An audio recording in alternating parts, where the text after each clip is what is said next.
Hi, welcome back to Bride Society. I'm Laura and this is Rebecca.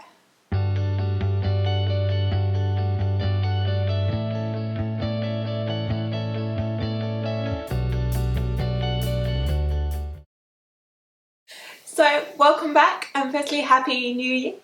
We hope you had a good Christmas, New Year, festive period. And if you got engaged over that time, congratulations!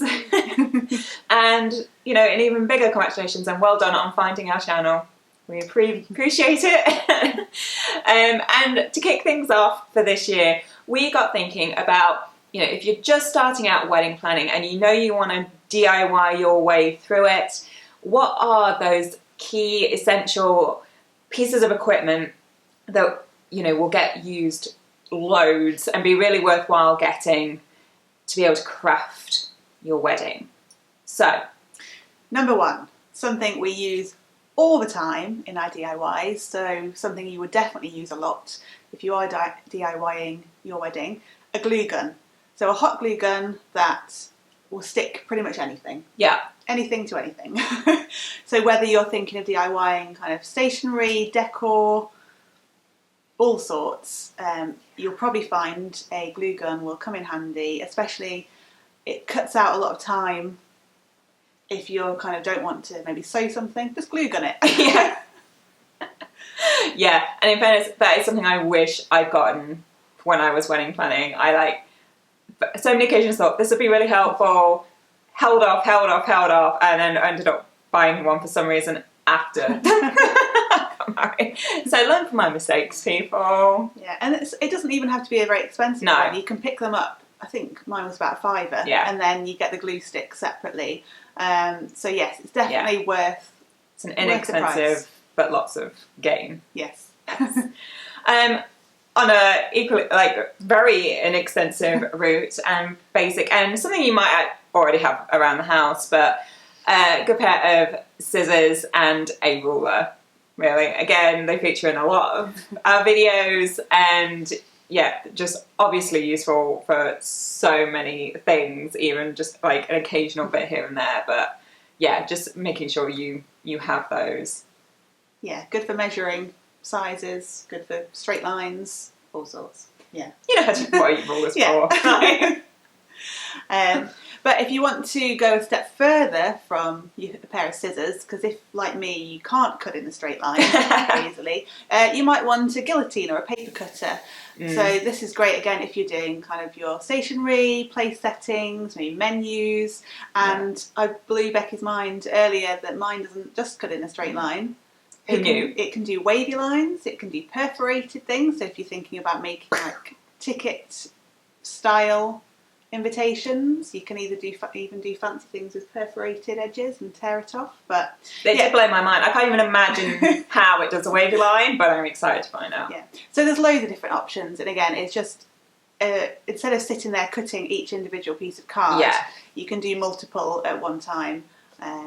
Because if you've got a large number of guests you're DIYing for, anything that can save you some time or cut down on the effort you're having to put into it is definitely worth getting. Yeah, it's definitely worth it. Even if you are doing one at a time, at least it's still just a rather than save your fingers. Exactly, less hand cramp than. Yes, definitely a good idea. The next up is a Cricut.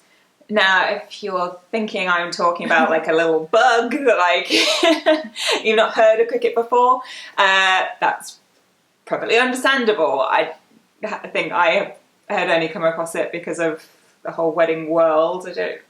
When you first came across it? I'm not sure. I think there are some other brands of this kind of thing as well. So I've maybe heard of like silhouettes. This kind of thing before, but I've never taken much notice until we started kind of seeing the things you can create from it, and then it's like, wow.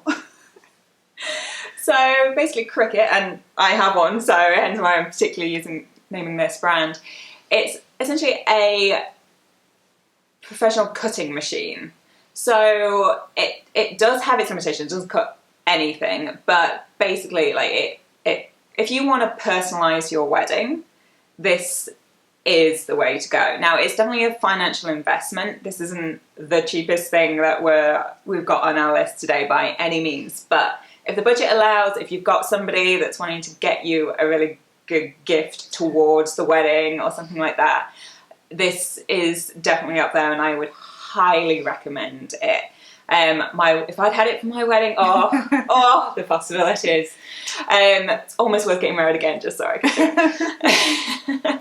But yes, it's a cutting machine. So you can cut wood, vinyl, paper, card, fabric, like as long basically as it's flat, you can cut it. And I say it's all about personalization. So if you want to be able to put your new married name on basically anything, or your wedding date, like on t-shirts, on cups, on you want to make an engagement mug, the possibilities are really endless. And you'll see on our channel as well, there's several videos that we've made showing you how to use it, obviously applying it to wedding projects. There's a learning curve, but it is so worth it. Now, if the budget doesn't quite stretch to that, you can just use a craft knife and a mat for cutting things. It potentially won't give you the same professional effect, but significantly cheaper.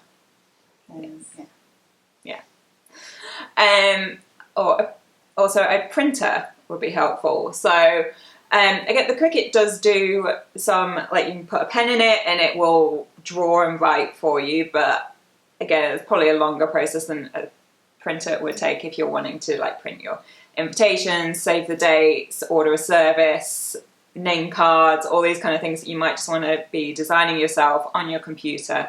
And if you've got a decent quality printer, it will make the world of difference and save a lot of money, and you having to kind of go and get something professionally printed on your behalf too. And obviously it's useful in life generally, so it's not something that you use just for the wedding, I suppose is what I'm saying, because again, it's obviously a higher budget item than a pencil and ruler. but potentially something you might already have at yes home, possibly. You might. Now the final thing on our list, which isn't really a thing, but it's an essential, it's time. Now, we love DIY projects and we're all for you personalising and DIYing a wedding, but, big but, everything always takes longer than you think it's going to.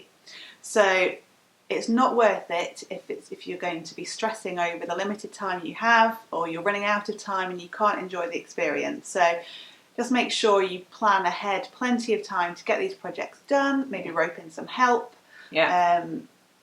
Just bear that in mind. Just bear it in mind, because it's meant to be fun, it's meant to be enjoyable, and you don't want to be up at 3 a.m. the night before your wedding still trying to cut out various bits and bobs for the next day. Yes, we have said it many times in many videos, but we will keep trying to drill this home because it's so true. And obviously, the more guests you have, depending what it is you make, if you're making something that's for each guest, that obviously gets times. So but there is time to do these things if you plan, and we're not I'm not saying don't, but if you're worried, maybe make one thing, time yourself doing it, and then times it by 100 guests or whatever it is. So. And you don't have to DIY everything if you don't want to. You can pick and choose the projects you want to do. So just think about it before you set out on kind of every single thing being handmade for the wedding. Great if you can do that, but just bear it in mind. So congratulations again on your engagement. We hope you find that helpful. If we have any brides watching this who have been around a bit longer, if you've got any other equipment that you've been using a lot and you think is really helpful, drop it in the comments below to help out our newly engaged bride and grooms to be. We hope you like it, and if you do, we have so much more content, so we hope you stick around, and if you hit subscribe, you'll get notified when new videos come out, and it also helps us a little bit too.